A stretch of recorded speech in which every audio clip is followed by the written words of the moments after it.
Shalom. Saya didorong oleh Roh Tuhan mengkhotbahkan Matius tentang orang-orang Majus di Matius pasal 2. Matius pasal 2 tentang orang Majus. Sesudah Yesus dilahirkan di Bethlehem di tanah Judea dalam zaman Raja Herodes, datanglah orang-orang Majus dari timur ke Yerusalem dan bertanya-tanya, di manakah dia raja orang Yahudi yang baru dilahirkan itu. Kami telah melihat bintangnya di timur dan kami datang untuk menyembah dia. Ketika Raja Herodes mendengar itu, terkejutlah ia serta seluruh Yerusalem. Maka dikumpulkannya semua imam, kepala, dan ahli Taurat bangsa Yahudi, lalu dimintanya keterangan dari mereka di mana Mesias akan dilahirkan. Mereka berkata kepadanya, di Bethlehem di tanah Judea, karena demikianlah ada tertulis dalam kitab Nabi. Dan engkau Bethlehem tanah Yehuda, engkau sekali-kali bukanlah yang terkecil di antara mereka yang memerintah Yehuda, karena daripadamulah akan bangkit seorang pemimpin yang akan menggembalakan umatku Israel. Lalu dengan diam-diam Herodes memanggil orang Majus itu dan dengan teliti bertanya kepada mereka bila mana bintang itu nampak. Kemudian ia menyuruh mereka ke Bethlehem, katanya, pergi dan selidikilah dengan seksama hal-hal mengenai anak itu, dan segera sesudah kamu menemukan dia, kabarkanlah kepadaku supaya aku pun datang menyembah dia. Setelah mendengar kata-kata raja itu, berangkatlah mereka, dan lihatlah bintang yang mereka lihat di timur itu mendahului mereka hingga tiba dan berhenti di atas tempat di mana anak itu berada. Ketika mereka melihat bintang itu, sangat bersukacitalah mereka. Maka masuklah mereka ke dalam rumah itu dan melihat anak itu bersama Maria ibunya, lalu sujud menyembah dia. Mereka pun membuka tempat harta bendanya dan mempersembahkan persembahan kepadanya, yaitu emas, kemenyan, dan mur. Dan karena diperingatkan dalam mimpi supaya jangan kembali kepada Herodes, maka pulanglah mereka ke negerinya melalui jalan yang lain. Amin. Dalam peristiwa Natal, cerita tentang Majus adalah salah satu cerita yang sangat dikenal oleh umat Tuhan. Cerita Majus ini mengajarkan kepada kita banyak hal yang baik. Di dalam cerita ini diinformasikan bayi yang lahir di Bethlehem itu adalah raja segala raja. Dia Tuhan segala Tuhan. Maka tidak ada keraguan sedikit pun dalam merayakan Natal dari tahun ke tahun. Orang-orang percaya di seluruh dunia sudah benar merayakan Natal untuk mengingat kelahiran raja di atas segala raja. Di manakah raja itu? Para imam Yahudi bersaksi di Bethlehem, di Efrata. Dan Alkitab menggenapi kelahiran itu di Bethlehem. Kalau kita baca Alkitab, tidak ada satu peristiwa yang terjadi dalam hidup Yesus yang meleset dari nubuatan Alkitab. Semua yang terjadi adalah penggenapan dari apa yang sudah diceritakan tentang Dia. Yesus adalah manusia sejati. Itu dikatakan oleh Alkitab. Tetapi Dia juga Tuhan yang sejati. Tidak ada seperti Beliau. Dia Tuhan yang sejati 100%. Firman yang menjadi manusia. Dia juga manusia yang sejati. Yang menanggung semua dosa dan hutang dosa manusia di bukit Golgota. Maka Dia layak, patut menjadi juru selamat manusia. Pernyataan Yesus juru selamat sudah dikatakan oleh Tuhan melalui para malaikatnya. Lukas pasal 2 ayat 11 berkata, hari ini telah lahir bagimu juru selamat, yaitu Yesus anak Daud. Bapak, Ibu, saudara-saudara, pilihan percaya kepada Yesus sudah benar. Dijamin oleh sejarah. Bukan hanya dijamin oleh kitab suci. Keselamatan di dalam Yesus dijamin oleh sejarah kehidupan. Yesus tidak lahir di ruang kosong seperti sebuah dewa, seorang dewa. Tapi Dia manusia yang nyata, betul seorang manusia yang mengikuti proses kehidupan seorang manusia.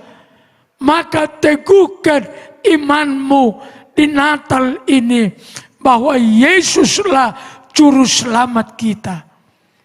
Teguhkan imanmu untuk tetap bertahan sampai akhir hidupmu bahwa Yesuslah Raja di atas segala raja, Tuhan di atas segala Tuhan, juru selamat yang diutus oleh Bapa dari sorga, yang adalah firman. Dan firman itulah yang menjadi manusia.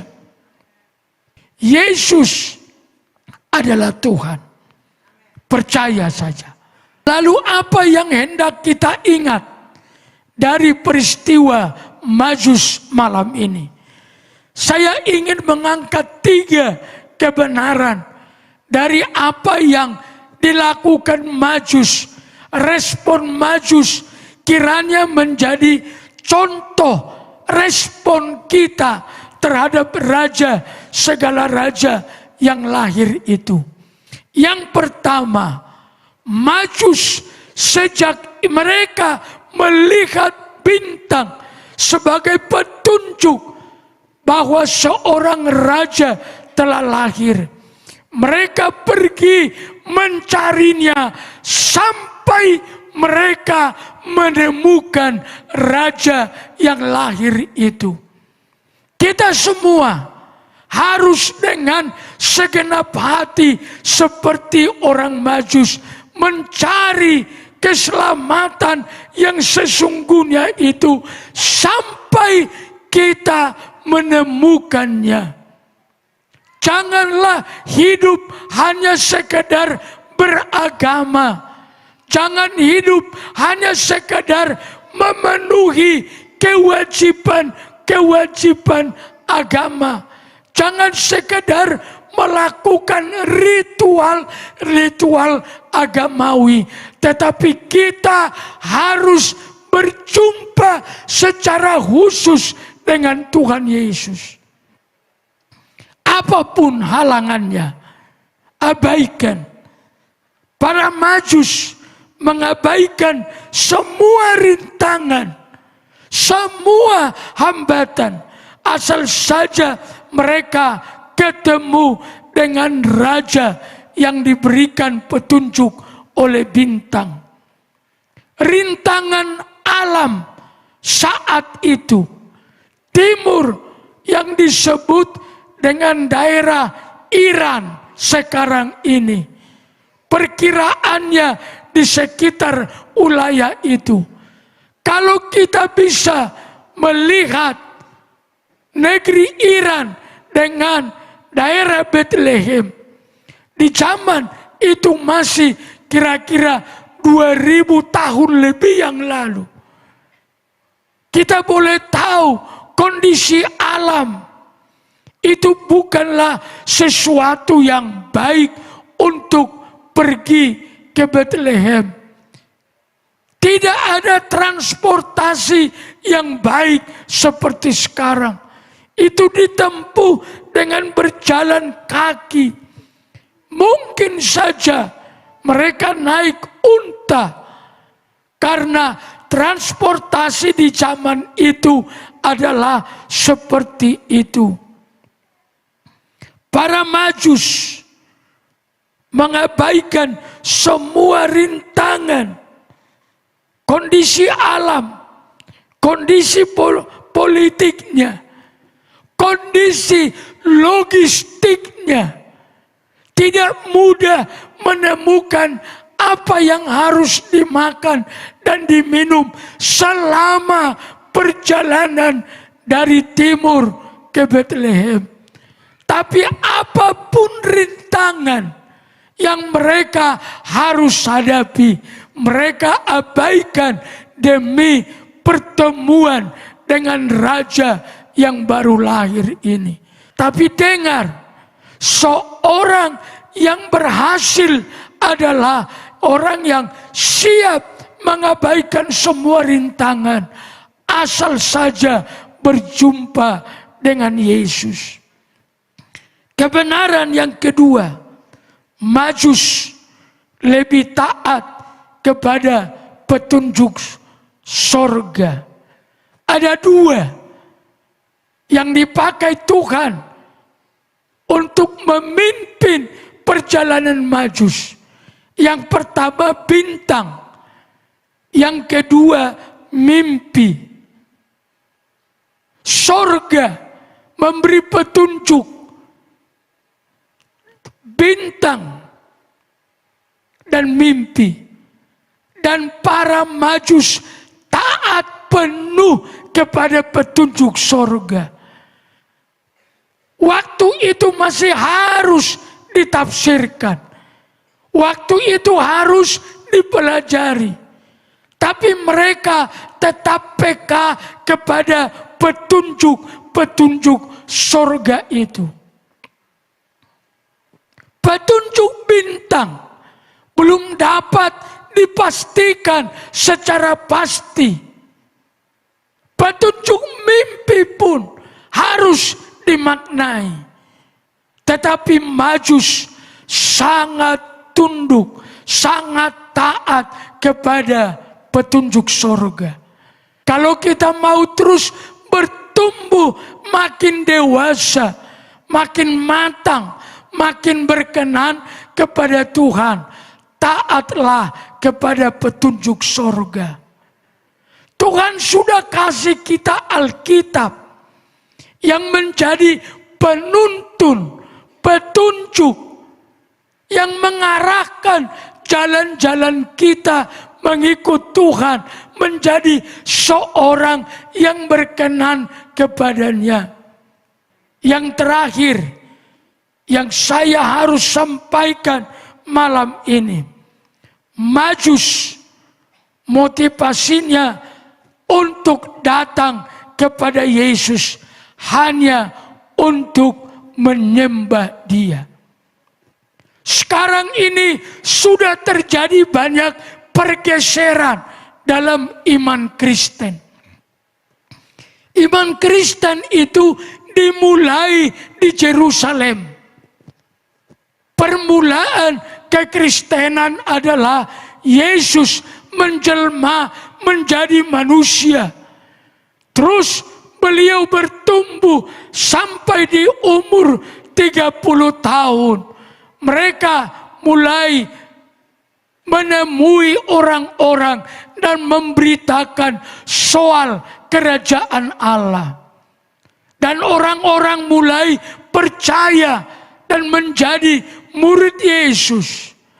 Kalau kita lihat kebenaran itu, hakikatnya pertemuan dengan Yesus adalah hubungan yang sangat pribadi. Orang percaya kepada Yesus karena dia tahu bahwa dialah Sang Juru Selamat yang diutus oleh Bapa memberitakan kerajaan sorga. Sekarang kekristenan yang bersifat hubungan pribadi dengan Yesus sudah banyak bergeser menjadi budaya Kristen semata. Ada banyak orang memakai kalung salib, lambang-lambang kekristenan, tetapi hubungan mereka dengan Kristus tidak terlalu baik. Saya mendorong agar semua kita yang hadir ini, mari kita kembali kepada hakikat kekristenan. Kekristenan adalah hubungan pribadi dengan Kristus. Oleh karena tujuan mereka hanya untuk menyembah sesuai dengan apa yang tertulis di Alkitab. Mereka melakukannya dengan baik.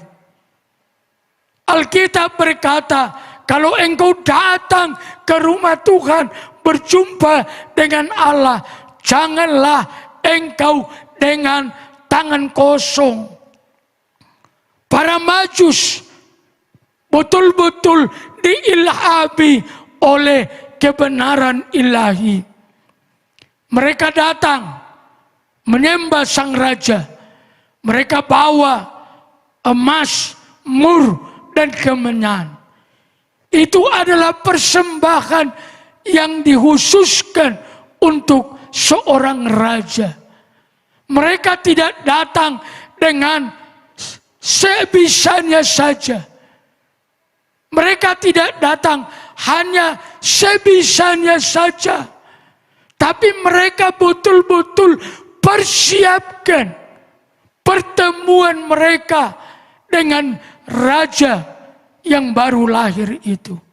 Jangan ragukan tentang kasih Yesus. Waktu kita masih berdosa, kata Rasul Paulus, Tuhan sudah mengasihi kita. Apalagi sekarang, setelah kita ditebus oleh darahnya, setelah kita disebut anak-anak Allah, masa ia tidak mengasihi kita? Masa ia akan kurang peduli kepada kita?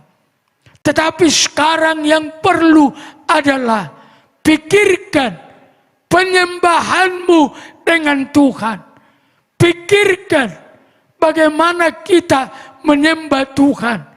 Pikirkan apa yang harus kita perbuat dengan Tuhan. Maju saja, belum tahu pasti tentang raja itu siapa. Mereka sudah bawa persembahan mereka, emas, mur, dan kemenyan.